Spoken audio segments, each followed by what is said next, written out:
First responder and public safety professionals working together to keep you and your family safe.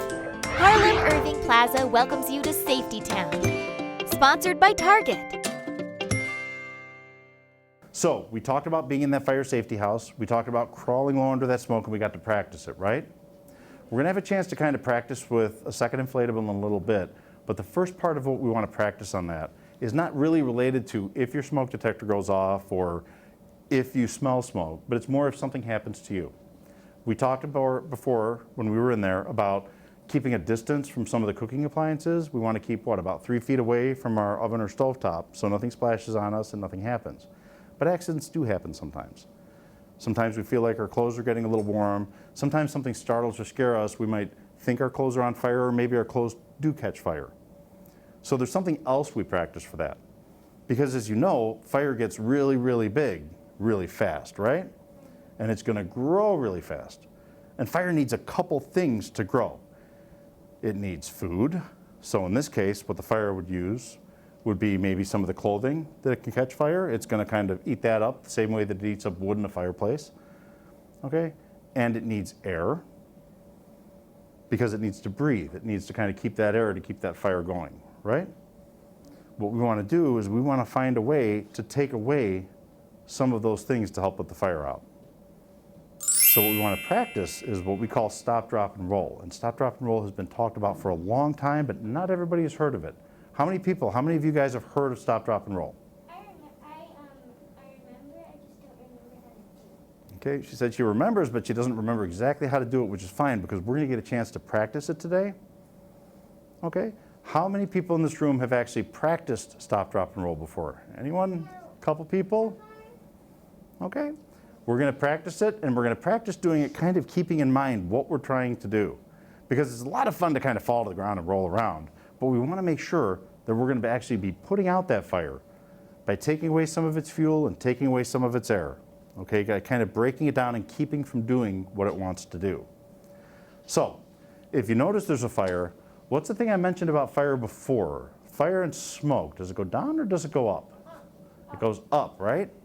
So, we want to be underneath or away from the fire. Fire also can get bigger when you blow on it, right? You guys see that in cartoons and in movies, and you see it in real life sometimes. You need that airflow to kind of get that fire going. So we know that staying up is a bad idea. And we know that running around like crazy may not be a good idea because that gives all that extra air to that fire, even though it seems like it's what we want to do because we get really scared when we start doing that stuff. So the first thing we want to do is we want to stop, right? The second thing we want to do is we want to remember that that fire is going up. So we want to go down. So that's when we're going to drop to the ground. So now we know that the fire is not going to go up higher into us, and we know that we're not feeding that fire and making it bigger by blowing air on it, right? But we still have to put that fire out. And that's where the rolling comes in. Because I mentioned before, you can kind of squash that fuel and keep that fire from being able to get the air and the fuel, and you can roll it out by rolling on the ground. And that's what we're going to practice out there with our bounce, with our little bounce inflatable thing to make sure that we've kind of got the right idea to do that. And I said before, there's a real temptation to kind of just roll all over the place and do whatever you want to do, but there's things you can do to make that fire go out faster and to do a better job. And I want to practice those too. So here's what we're going to do. One at a time, because of the size of the mat. We're going to walk up to this sign, and what does it say right here? Stop. That's right, it says stop. And then it says drop. So what we're going to do after that is we're going to drop on the mat. Remember, we're going to cover our face with our hands, right? And then we're going to roll from one end of this mat all the way up to those tunnels. See those tunnels there? Now you can see those tunnels are a little small, so we can't roll through them. So we're going to practice stop, drop, and roll till we get to the tunnels. And once we get to the tunnels, that's when we decide, okay, we've rolled the fire out, and now we have to stay low and go out of the house through those tunnels. And there's a firefighter on the other side of those tunnels when you come out to make sure that you're in a good spot. You guys ready to do this? Okay, so let's form one line behind the young lady here. Everybody gets a chance. Okay, and one at a time, go ahead, step up, stop, drop on the mat. Remember to cover your face with your hands and roll, roll, boom. You hit the tunnel, crawl through, get out. Next person. You're up, big man. Stop, drop, and roll. Drop. Cover your face with your hands.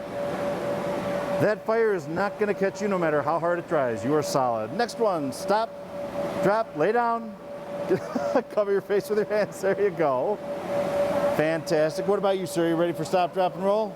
Okay, show me how it's done. You're good. You hit the tunnel, you crawl through. Go ahead, young lady. Stop, drop, and roll. Remember to cover your face with your hands. Fantastic. That is perfect. I love what I'm looking at. And crawl through to the other side.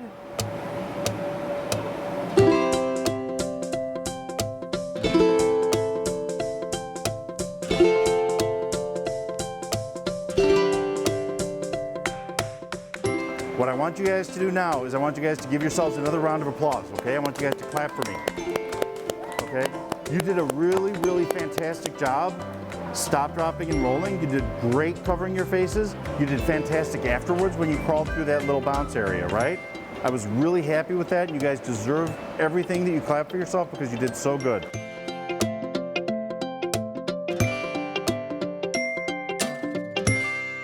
Let's do our quick review, okay? So we talked about the smoke detector, right, and the sound it makes. Okay, and when we hear that, we talked about the phone number that we called, which is what?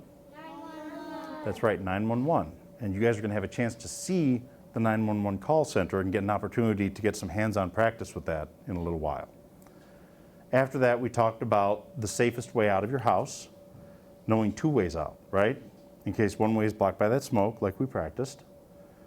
We talked about the importance of going to an outside meeting place, and about not going back inside if something happens, to make sure that you stay outside so you can let the fire department know who's there and who's not there. Does everybody remember that? Yes. Okay, and then we got a chance to practice that, going through our smokehouse. But most importantly, remember, when we're in our room, let's say, and something happens and we can't get out, do we remember what we're supposed to do with that? Go ahead, just say it. Supposed to keep the door closed, that's right. You can feel it to feel if it's hot, but you want to keep that door closed to keep the stuff out. And if you can't leave your room, what's a good way to get help? And you guys can just say it. Call 911, and if you don't have a phone, what could you do? That's right, you open your window, so the door blocks the bad air, the open window lets in the good air, and then you shout for help and you let the world know you're up there so that the fire department can get ladders and get you out safely. Does everybody remember that? Well, you'd be surprised by how loud you can be sometimes, young lady. I can yell really loud. Uh-huh. So you'll be using those pipes to get our attention, and we will respond to that music because that's what we're there for. We're there for you. So then we practiced what to do if our clothes catch on fire. And what did we call that again? Stop, drop, and roll. That's right. And that was stopping so that we don't fan the flames and make them bigger, dropping to the ground because heat rises, and rolling the fire out to make sure that it's out and that we're safe, and then calling 911 to get help, right? So that's what we covered today in our Safety Town. That's what you're sharing with everybody else who's going to have an opportunity to see what you did and learn from you. But I have done all of the talking up until this point.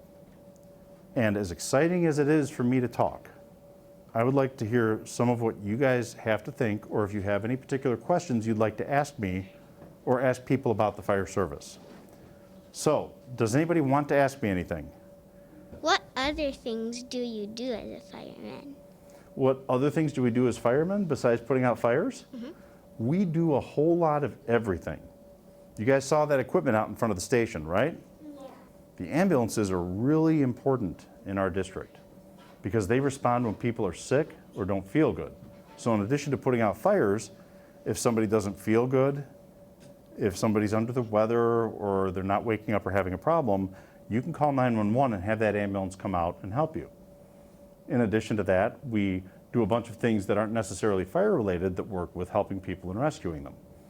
We have teams that deal with chemicals, things that mix and smell really bad and might cause a problem. We call it hazardous materials. We have a really fancy team we call technical rescue team, and they're the guys that use all the ropes to come off of buildings and go underground to pull people out when things happen. We all get trained in a variety of different areas that are not related to fire, that are here just to help people if something happens in the district and they need us. But I would say the most important thing that we probably do aside from that firefighting is making sure that we have ambulances so that when people don't feel good, they get someone who can help them, get them to the hospital, or just take a look at them and tell them that maybe they're okay. All right? If you have a question, young lady, why don't I have you step down from the microphone? Everybody give her a round of applause.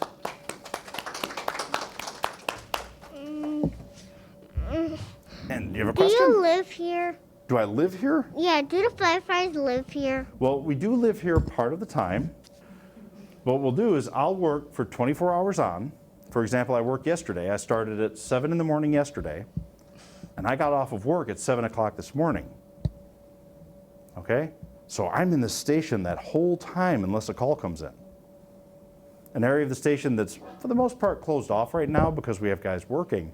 The other half of the station, the other side of that building from where we were, that has a full living area.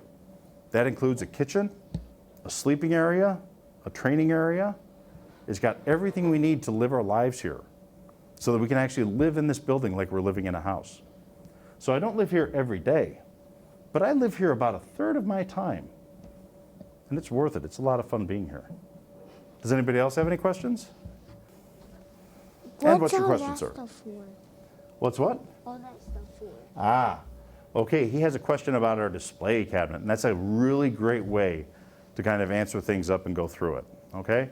We do have a small display cabinet over here that has a couple things in it, and some of them look dirty and broken, and some of them don't seem like they have a lot of use. You'll see display cabinets like this in a lot of different fire departments in different cities and townships and areas. These are memories that we have.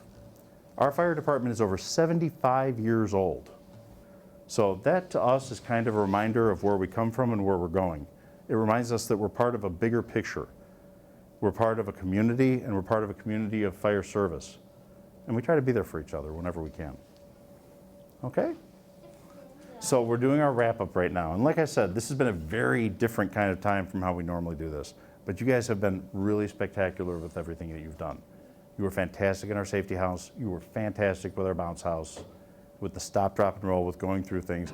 Everything we taught you from 911 to smoke detectors, everything we taught you about staying low, you guys really went through it. You were well focused. You were fantastic, okay?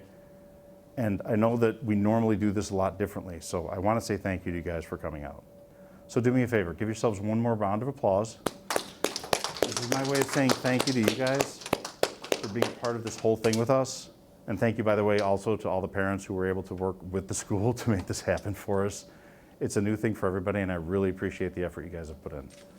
Okay? Thank you. Thank you very much, everybody.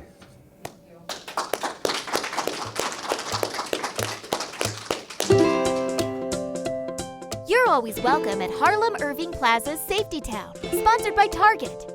Special thanks to the Norwood Park Fire Department, Harwood Heights Police Department, and the 911 call center. Many thanks to Lee Elementary and the students and parents who made this production possible.